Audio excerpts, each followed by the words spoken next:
तो फिल्म की शुरुआत में सिस्टर यूनिया एक घर में जाते हैं जहाँ की हालत काफी ज्यादा खराब थी। यहाँ हीजू नामी एक बच्चा पोजीशन में था नहीं, उसके ऊपर डीम ने कब्जा किया हुआ था। यहाँ उसकी पोजीशन को तोड़ने के लिए पहले एक प्रीस्ट भी आए हुए थे, पर शायद डीम की पावर से हार गए, क्योंकि आते ही सिस्टर यूनिया की नजर फादर पे गई, जिसके एक कंधे में तलवार स्टेप थी और वो स्टिल खड़े थे। उनका असिस्टेंट भी बहुत ज्यादा डरा हुआ था। ऐसे में सिचुएशन संभालने के लिए सिस्टर यूनिया खुद ही एक्जॉटिन करने का फैसला करती हैं। हालांकि वो चाहती थी कि कैथोलिक ना के लिए यह करना इल्लीगल है।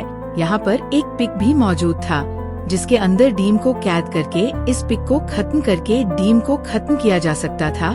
खैर, पहले सिस्टर यूनिया हीजन के ऊपर काफी सारा होली वाटर डाल देती है और फिर फादर के असिस्टेंट से चर्च की बेल रिंग करने को कहते हैं, जिसके बाद वही जन का सर पकड़कर कुछ प्रेयर्स करने लगी थी। सिस्टर यूनिया की प्रेयर्स की वजह से जेहन के अंदर के डेमन को बहुत ज्यादा तकलीफ हो रही थी, इसीलिए जिहन के कान से खून पद बहने लगा था, लेकिन पसेशन कम होने को नहीं आ रहा था। सिस्टर यूनिया भी अपनी प्रेयर्स नहीं रोकती और डीम से डीम का नाम पूछते हैं, लेकिन वो डीम नाम बताने के बजाय सिस्टर यूनिया को ही धमकियां देने लगा था। उसे कहता है, तुम इस साल का स्प्रिंग नहीं देखोगी, मैं तुम्हें ऐसी मौत दूंगा कि वो मौत इंसानों में सबसे ज्यादा भयानक होगी। तुम्हारे जैसे प्रीस्ट और फादर्स ने ही हम जैसे सारे डीम को लम्हे कैद कर दिया, लेकिन अब ऐसा नहीं होगा। सिस्टर यूनिया उसकी बातें सुनने के साथ साथ अपनी प्रेयर्स पढ़ती जा रही थी, जिसकी वजह से आखिर हीजन बेहोश तो हो गया, लेकिन वो जानते थी कि हीजो सिर्फ कंट्रोल में आया है, उसका पोजीशन खत्म नहीं हुआ। इसीलिए हीजो को चर्च के हॉस्पिटल में एडमिट करवा दिया जाता है। हीजो की मॉम यहाँ पर डॉक्टर को बताते हैं कि हीजन को पोषण है, लेकिन यहाँ पर डॉक्टर फादर पावलोस की बात पे यकीन नहीं करते, क्योंकि उनको खुद पोषण और एक्सो सिस्टम पे यकीन ही नहीं था।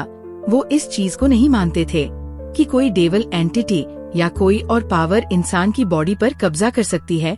यही बात वही जो उनकी मॉम कभी समझाने की कोशिश करते हैं कि आपके बेटे को किसी किस्म का पोजीशन नहीं है, ये एक पर्सनालिटी डिसऑर्डर है जिससे आपका बेटा गुजर रहा है और अग्रेशन में है। लेकिन हीजो की मॉम ने फादर पावलो को बताया वो पोजीशन में ही है। काफी मर्तबा उसका एग्जॉसिट गया, यहाँ तक कि 2 फादर्स उसका एग्जॉसिट में नाकाम भी हो गए। लेकिन फिर उस दिन सिस्टर यूनिया ने आके सब कुछ हैंडल किया। ये सुनकर डॉक्टर पावलो, जो खुद एक प्रीस्ट थे, वो काफी हैरान हुए, क्योंकि कैथोलिक नन्स एग्जॉर्ज जब नहीं कर सकती थी, ये काम उनके लिए इल्लीगल था। और इसी वजह से हम देखते हैं कि सिस्टर यूनिया को चर्च की मैनेजमेंट ने भी में बुलाया हुआ है यहाँ पर अपनी सफाई देते हुए। सिस्टर यूनिया बताती हैं कि उस टाइम सिचुएशन बहुत ज्यादा खराब थी। एक्सोर्सजम के अलावा कोई दूसरा ऑप्शन नहीं था सिचुएशन को कंट्रोल करने के लिए। मैंने एग्जॉसिट और अभी भी उस बच्चे को एग्जॉसिता है। वो मैनेजमेंट से कहती है, अगर पॉसिबल हो तो हमें फादर किम और फादर जॉय को बुला लेना चाहिए, जो बहुत ज्यादा एक्सपर्ट थे, ताकि वो बच्चे का एक्सोर्सजम कर सकें, क्योंकि उस बच्चे के अंदर एक नहीं बल्कि कई डीम एक टाइम में है और एक डिमन उसमें से सबसे ज्यादा पावरफुल है, जो अपना नाम भी नहीं बता रहा। लेकिन यहाँ कोई भी सिस्टर यूनिया की बातों को सीरियस नहीं लेता दिखाया जाता है कि यूनिया खुद उसी फादर के पास गई थी जो उस बच्चे का एग्जॉर्सजम करने में हार गए थे। फादर ने ही जून का सारा केस यूनिया को समझाया, उसकी बनाई हंटेड ड्राइंग्स भी उसे दे दी और आगे इस पोसेशन को खत्म करने की जिम्मेदारी उसने सिस्टर यूनिया को दे दी। सिस्टर यूनिया जब वहाँ से जाते हैं तो हम फादर को अजीब सी हालत में देखते हैं और पता चलता है कि फादर के ऊपर भी इविल चीजों ने कब्जा बना लिया है, क्योंकि क्रिश्चियनिटी में माना जाता है अगर कोई भी फादर में फेल हो जाए तो इविल चीजें उन्हीं के ऊपर कब्जा कर लेती है, और ऐसा ही कुछ इन प्रीस्ट के साथ भी हुआ है। इसके बाद सिस्टर यूनिया जाती है डॉक्टर पावलो के पास, मन से जिहन के एक्सोर्सजम की परमिशन लेना चाह रही थी, लेकिन डॉक्टर पावलो को इन चीजों पे बिल्कुल भी नहीं था। वो उसे हॉस्पिटल से डिस्चार्ज करने की परमिशन देते ही नहीं है। सिस्टर यूनिया उनकी सोच बदलने के लिए उनको काफी सारी बातें बताती है, काफी सारी बाइबल की वर्स भी सुनाती है जिनमें एग्जॉसिता गया था, लेकिन डॉक्टर बफलो अभी भी उनकी बात नहीं मानते और कहते हैं कि जब तक होन मेरा पेशेंट है, मैं तब तक उस पर एक्सोसिजन की परमिशन नहीं दूंगा। फिर सिस्टर या भी जाते हुए उन्हें कह जाती है, मैं किसी भी हाल में जी होन को बचा कर रहूंगी और उसका एग्जॉस्ट जम भी करूंगी। यहाँ हमें जिहन की मॉम को दिखाया जाता है, जिनको पैसे लेने वाले लोग फोन कर करके तंग कर रहे थे। एक आदमी तो उनको ये तक कह देता है कि तुम्हारा हस्बैंड भी मर गया और इसी तरह तुम्हारा पागल बेटा भी मर जाएगा। यह बात सुनकर वो बुरी तरह टूट जाते हैं। एक आखिरी मर्तबा जिहन को देखते हैं और फिर विंडो से जंप करके सुसाइड कर देते हैं। उसके नीचे गिरते ही सभी लोग उसके चारों तरफ इकट्ठे हो गए थे। डॉक्टर पावलो और उनके असिस्टेंट डॉक्टर मिकाएला भी, सिस्टर यूनिया भी यहाँ आ चुकी थी। जिहो उनकी मॉम की डेड बॉडी के पास उसे अजीबो गरीब डेमस की बोलने की आवाजें आ रही थी। यहाँ उन्हें नेगेटिव एनर्जीज फील हो रही थी। ये उनके अंदर की सुपर पावर थी कि वो नेगेटिव एनर्जीज को फील कर सकती थी। वो कुछ बढ़कर इन नेगेटिव एनर्जीज को यहाँ से भगाने की कोशिश करती है और डॉक्टर मिकाएला ये नोटिस कर लेती है। अब रात में सिस्टर यूनिया अकेले में मिकाएला से मिलने के लिए आती है, क्योंकि वह भी एक सिस्टर ही थी। वो सिस्टर मिकाएला को बताती है कि मेरे अंदर एक सुपर पावर है, मैं इवल एनर्जीज को फील कर सकती हूँ और मैं जानती हूँ कि जिहन के अंदर डेमोस हैं। हमें उसका एजोर्सिस्म करना है। क्या तुम मेरी इसमें मदद करोगी? मैं चाहती हूँ कि तुम भी मेरी तरह एक डिमन स्पॉन हो और तुम्हारे अंदर भी कोई सुपर पावर होगी। डिमन स्पॉन वो बच्चे होते हैं जिनकी मॉम्स को प्रेगनेंसी के टाइम या उससे पहले डिमन पोसेस कर लेते हैं। ऐसे में डीम की कुछ एनर्जीज उन बच्चों के अंदर चली जाती है। ये बच्चे स्पेशल बन जाते हैं, उनके पास कुछ सुपर पावर्स भी आ जाती हैं। ऐसे बच्चे बहुत अच्छे शमन बन सकते हैं, यानी दूसरों को डीम से और उनके पोजीशन से दूर रख सकते हैं। लेकिन डॉक्टर मिकाएला ने ऐसा नहीं किया। वो शमन नहीं बनी, बल्कि वो एक सिस्टर बन गई और उसके बाद डॉक्टर बनके चर्च के ही हॉस्पिटल में अपनी सर्विसेज देती है। डॉक्टर मिकाएला ने यहाँ पर सब लोगों से ये बात छुपाई थी, लेकिन सिस्टर यूनिया को ये सारी बातें इसलिए पता चल रही थी क्योंकि वो उन्हीं जैसी थी। इसीलिए डॉक्टर मिकाएला गुस्से में जब यहाँ से जाने वाली थी तो सिस्टर यूनिया ने उनके सामने जिहन की हिस्ट्री रख दी और उनसे रिक्वेस्ट की कि वो उसे देखकर बताएं कि इसका इलाज कैसे किया जा सकता है। डॉक्टर यूनिया के जाने के बाद मिकाएला उन सब चीजों को लेकर अपने घर आ जाती है और घर आकर अपने टैरो कार्ड्स निकालती है, जिससे हमें पता चल जाता है कि उसके पास एबिलिटी थी फ्यूचर को देखने की। और इस टाइम उसे एक अजीब सा वियन आया। उसने अपने वियन में बहुत सारी गोट्स को मरा हुआ देखा। वो अपने टेर कार्ड्स में से 2 कार्ड्स को पिक करती है, जिसमें से एक डीम निकलता है और दूसरा हाइप पिस्टस। ये देखते ही उसे अपनी जिंदगी का फ्लैशबैक आने लग जाता है। असल में वो पहले अपनी बहन के साथ ये कार्ड रीड किया करती थी। ये दोनों बहन ही डेमन स्पॉन थी। डेमन स्पॉन के बारे में मैं पहले ही बता चुकी हूँ। मिकाएला की मॉम का डेमन फिर मिकाएला की सिस्टर के अंदर आ गया था। उसका बहुत इलाज करवाया गया, लेकिन आखिर वो मर गई और उसके मरने के बाद से उसकी सोल मिकाएला को डराती रहती है। मिकाएला को उसके बिला वजह वियंस भी आते रहते हैं, जिनसे वो बहुत डरती है। उसके इस डर का भी इलाज करवाया गया, लेकिन मिकाएला दूर भाग गई। अभी भी जिस टाइम मिकाएला को ये डरावने वियंस आ रहे थे, तभी वो डर कर उठी। उसने देखा कि उसका फोन बज रहा था। ये सिस्टर यूनिया की कॉल थी। उसने उठाया और सिस्टर यूनिया ने उसे बताया कि मैं तुम्हारे नाइटमेयर्स के बारे में जानती हूँ, क्योंकि मैं इबल चीजों को सेंस कर सकती हूँ। फिर अगले दिन जैसे तैसे करके सिस्टर यूनिया डॉक्टर मिकाएला को मना ही लेती है कि वो जिहन को एक सोर्स जम के लिए लेकर जाएंगे, वो भी एक शमन के पास। शमन सिस्टर यूनिया की जानने वाली थी। वो पहले सिस्टर यूनिया के साथ सिस्टर ही थी चर्च में, लेकिन क्योंकि वो भी दीवंसपन थी, इसीलिए वो शमन बन गई। हाइवन जेहन का रिचुअल शुरू करती है। ये वाटर रिचुअल था। उसे पानी के अंदर जाना था।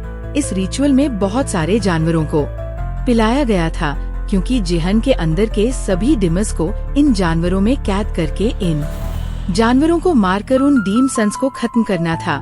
लेकिन वो डीम सन्स उनकी सोच से भी कई ज्यादा ताकतवर निकले। उन्होंने ये एग्जॉर्ज जम ही पलट दिया, जिसकी वजह से यहाँ सारे जानवर ही जिंदा मारे गए और हाइवन बहुत ज्यादा परेशान हो गई। फेल होने के बाद अब इन लोगों को वापस घर जाना था।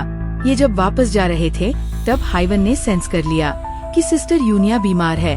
असल में उन्हें कैंसर था। और हाइवन ने ये भी सेंस कर लिया कि जल्द ही उनकी मौत हो जाएगी। इसीलिए उस सिस्टर यूनिया को अपना ख्याल रखने को कहती है।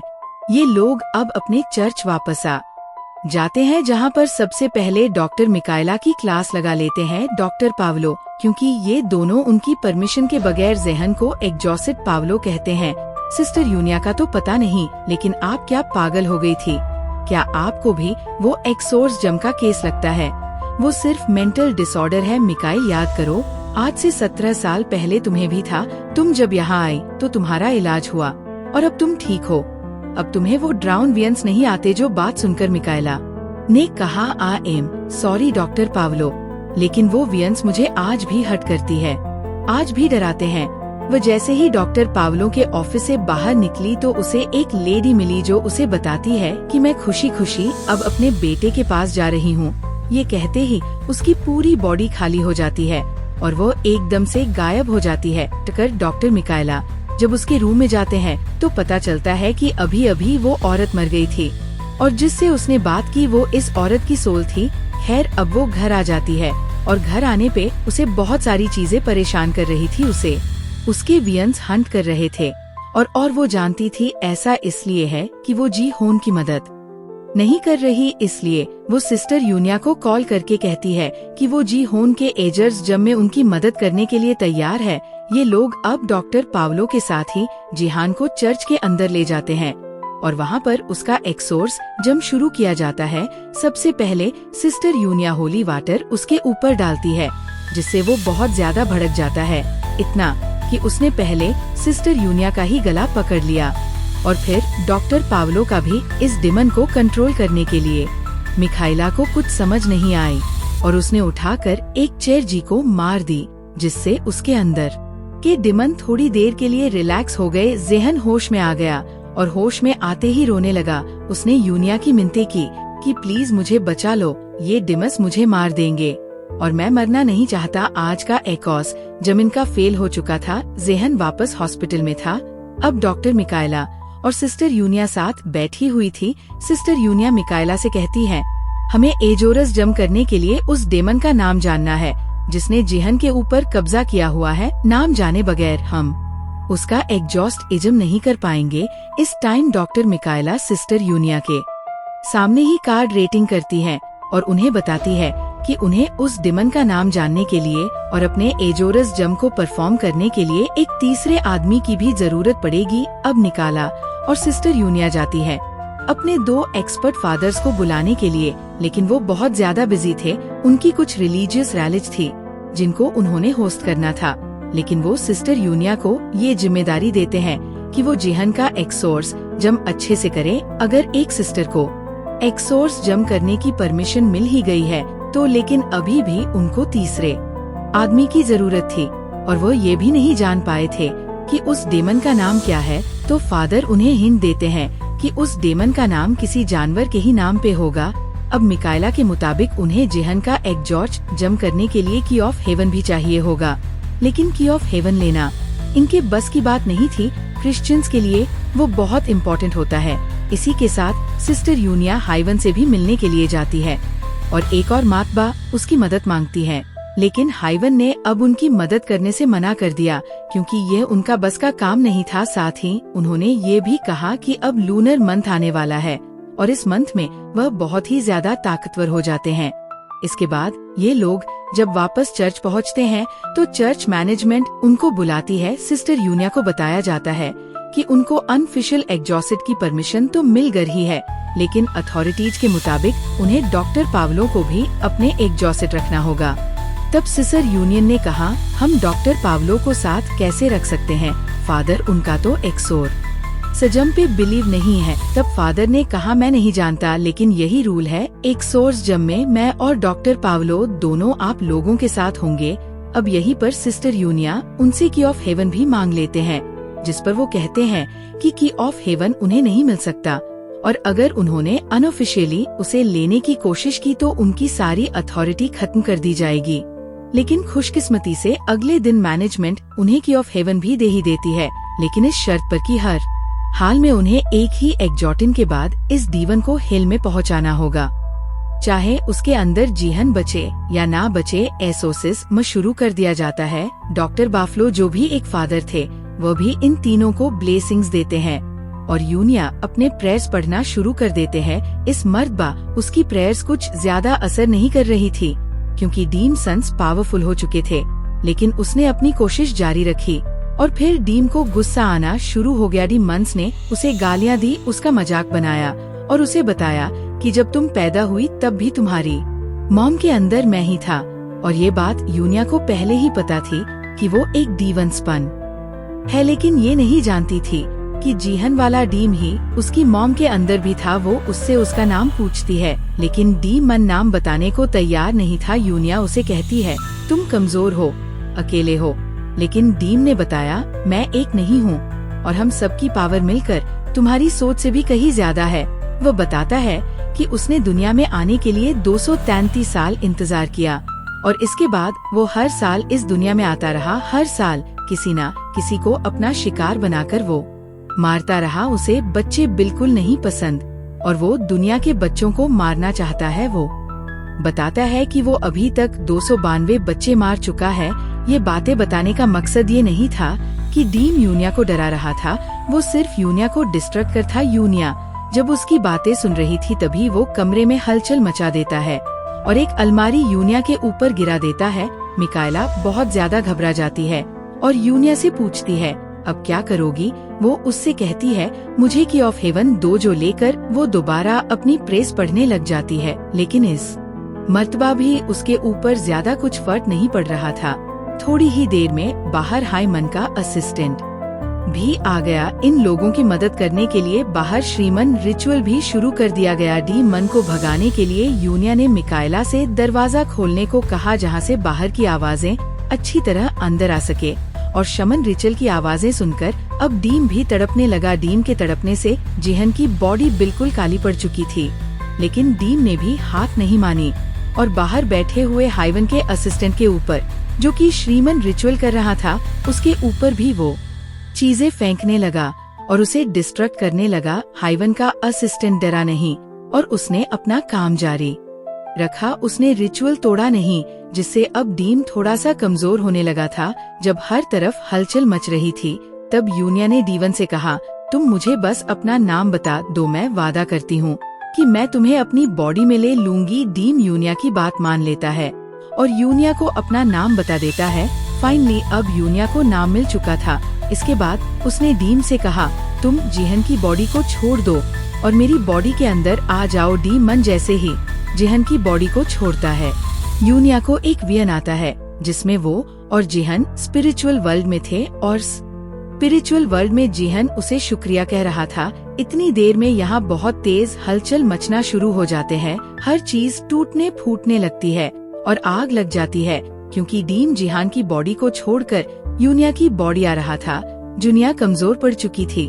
उसने मिकाएला से कहा, तुम जेहान को लेकर चर्च में चली जाओ और 3 मर्तबा चर्च की बेल रिंग करना इतनी जोर से कि वो मुझे भी सुनाई दे। मिकाएल उससे पूछती है, तुम क्यों नहीं साथ चल रहे? तब यूनिया अपने जिस्म पे हाथ रख के उसे बताती है कि उसने डीम को अपने अंदर ले लिया था और ये जानकर वो पूरी तरह टूट गई। ये लोग तेजी से अपनी कार्स की मदद से यहाँ से निकल गए, लेकिन चर्च जाने से पहले ही बहुत सारे डेमोनिक रेड्स ने इनका रास्ता रोक लिया। उनका क्या, यहाँ पर पूरी ही ट्रैफिक को जाम कर दिया। एंड रेड्स ने इन्हें जल्दी से जल्दी चर्च की बेल रिंग करनी थी। मिकाएला और हाइवन का असिस्टेंट जल्दी से जीहन को लेकर बाहर निकल आए और भागते हुए चर्च तक जाने के लिए निकले। हेजन से चला नहीं जा रहा था, इसीलिए हाइवन का असिस्टेंट मिकाएला को अकेले ही आगे बढ़ने को कहता है। मिकाएला जाकर फाइनली 3 मर्तबा अपने चर्च की बेल को रिंग कर देते हैं। उसकी बेल को रिंग करने से पहले हमने देखा था